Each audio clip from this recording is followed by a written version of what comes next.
Hi guys, so today's the last day to vote for the New Jersey primary election, which is June 10, 2025.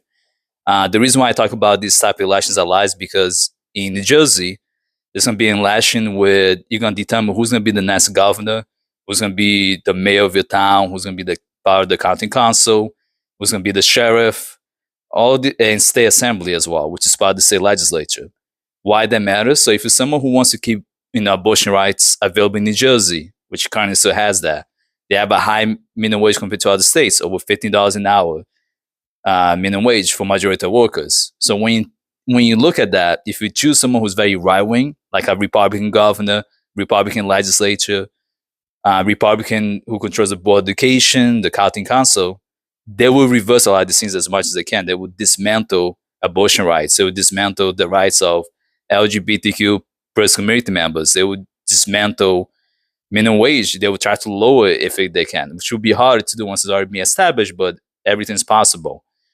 They would get rid of the paid sick time that is required to provide to workers in New Jersey for majority of corporations, depending on the size of it, which is up to 40 hours of paid sick time. These are things that are really progressive. Just like the state of Minnesota have achieved a lot of progressive goals with the more left-leaning legislature and Tim Walz as the governor there.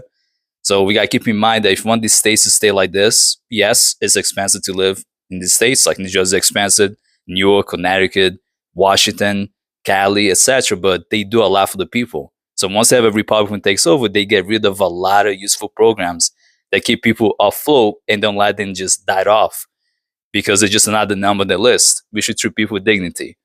And if you choose a right winger like Jack Chiarelli, that'll be kind of the end of it. But for the primary election, you can choose the Democrat choice right now.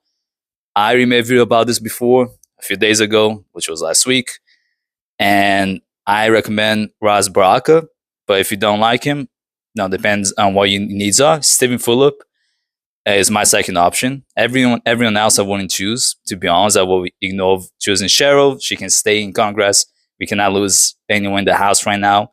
That'd be really bad for Democrats and just the general public. Things are really going bad with Trump, with the tariffs and the ICE raids, dismantling a lot of communities. You don't want to keep that going if you actually care about immigrants and just people's rights in general. So again, today's the last day to vote in New Jersey. I'll keep talking about all these major elections as much as I can in all the states. I know all the states are having some elections. I think South Carolina's also have one, but just keep that in mind. Vote today if you're having that. Have a good day, everyone.